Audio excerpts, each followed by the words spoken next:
Welcome to Defining an Elevator Pitch. This is part of our eBit e-learning series in which we give you tidbits of information that can help you on the subject matter. Now, we also have e-webinars that are 60 to 90 minutes, and we have our e-workshops, which are 1 to multiple days of training. But on the eBit series, we'd like to give you tidbits of information that help you learn a little bit about the subject matter and then define your next steps. Let's move forward. What is an elevator pitch and why is it needed? Well, let's break it down in simple terms. The average ride in an elevator is about 30 seconds.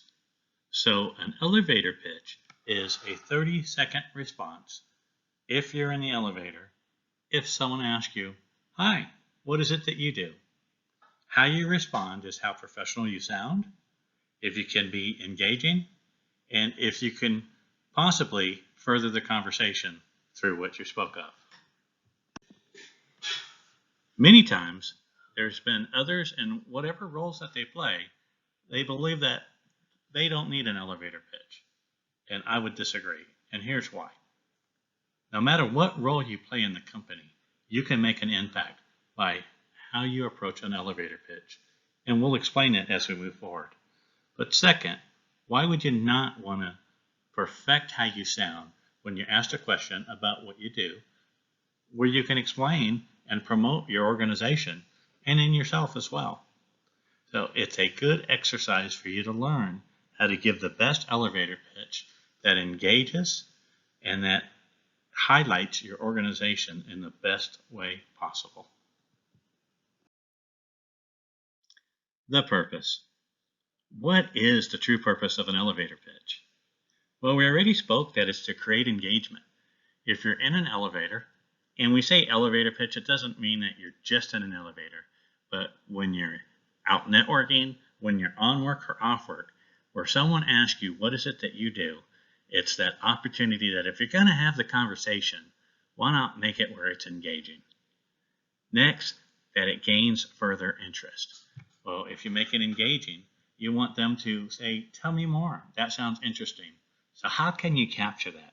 And we'll talk about that in a minute. Next, it's to communicate your reason for existence. The organization you work for should have a mission statement. They also have a vision and their values and principles. But a mission statement for an organization is their reason for existence. It's the impact, it's why they exist, it's what they do, and it's how it should benefit the client and customers or potential customers.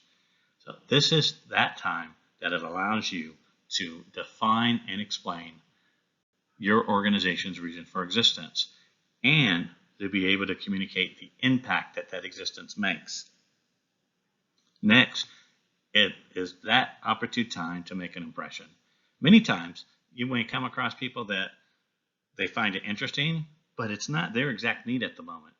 But if you make an impression, they'll ask for your card, they'll say, I don't have that, but they remember when they come across others that have a need that your organization can help. The final is if you can create a follow-up, that's great. Well, here's my card. Hey, can I give you a call? Hey, can we schedule a meeting where I can learn more about that? All that are things that can be a follow-up. In fact, in these engagements, we've even found potential employees that say, I like that. I really like the reason for existence. That sounds pretty awesome. Are you guys hiring? So an elevator pitch, just being ready and professional in order to speak it, can accomplish many things. However, we need to speak about the failure. Most of the time, and I say 75% of elevator pitches that people have are failures.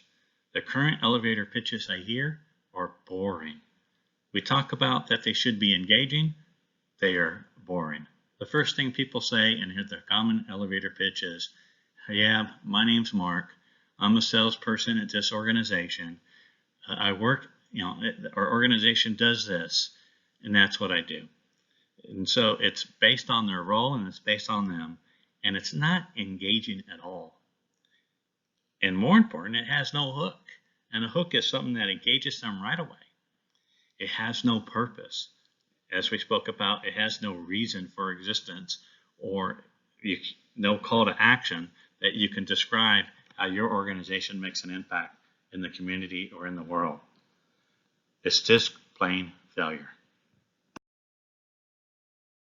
The formula. So how should an elevator pitch be designed? So let's take a step back and we'll speak on this for a few minutes here. When we work with organizations on an elevator pitch, no matter what role that person is, we tell them to first think about the organization. Whether they're on the front lines, that they're the salesperson, or they're an accountant, or they're part of payroll. What does the organization do? And in a perfect world, if that organization succeeds in what they do, how does that impact the world? I'll give you an example. We worked with an organization that sold training to individuals to change their careers, or were like coming out of the military, so they were going to transition to new jobs. Also, there were people that needed to earn more money, so they went to them for training so they can either change their career or move up at their current place of employment. So in a perfect world, if everything went right, the impact that they would make is they would make people's lives better, right? So when you think about perfect world, that becomes the hook statement. Another example was a healthcare association that worked with hospitals and doctors, and they had several different products. But in a perfect world, if everything went perfect with what they provide, they help make the world stay healthier. So the hook statement is what captures somebody. In the example with that career school that worked with students to wanted to change their career, their hook became, I help people change their lives.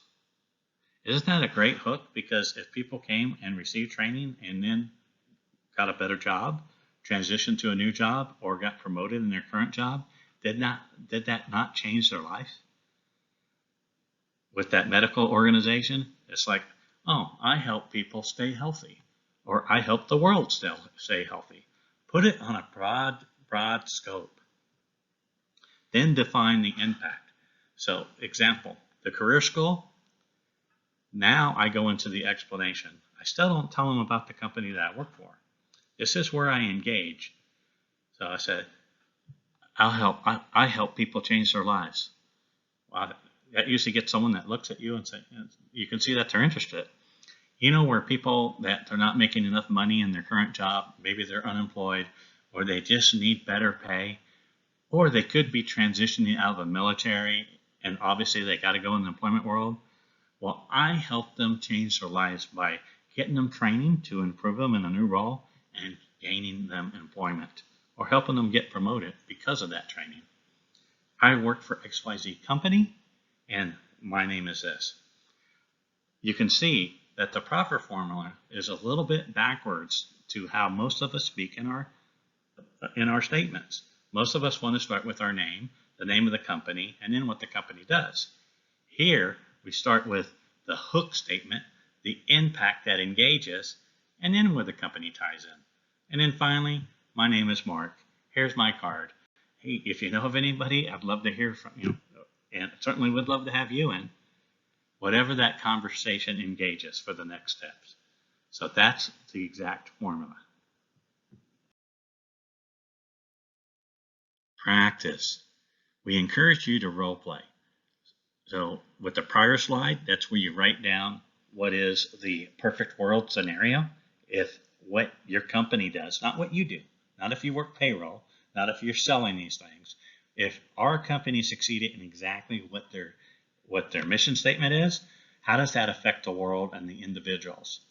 So if you come with that, then you can start writing out your role play, because the next is you start it with the hook, then you're going to talk about the impact that it makes, then you're going to describe the organization, and then you'll define who you are and what you do. I'll give you the example with that career school. In the elevator, where I just meet someone at networking, hey, how you doing? Hey, what is it that you do? You know, I help people change their lives. Pause. Hook. Now it's the impact. I already told them, you know, I help people change their lives. I captured their attention. Have you seen people that are struggling in their careers because they need to make more money? Maybe some are unemployed because of the environment today. There's many of those that they like what they're doing, but if they receive more training and knowledge and skills, they can get promoted within their still current employer. And obviously, there's people coming back from the military as we're bringing people back from, the countries that they're in, that they need to transition to new careers.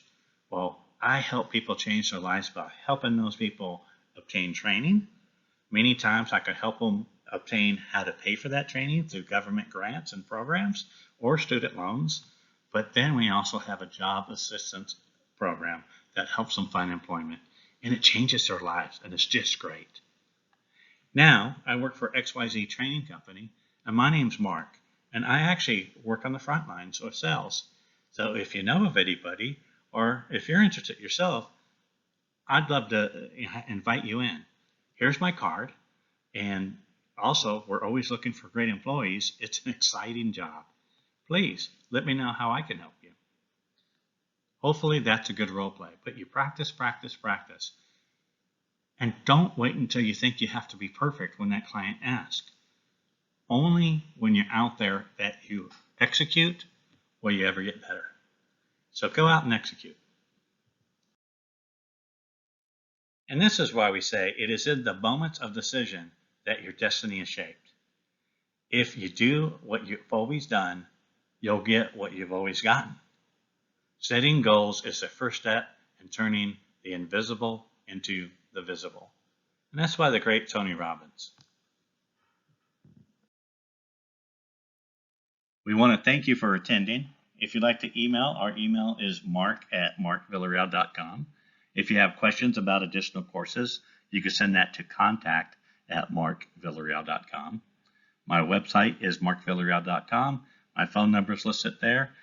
And please subscribe to our YouTube, which this will be posted.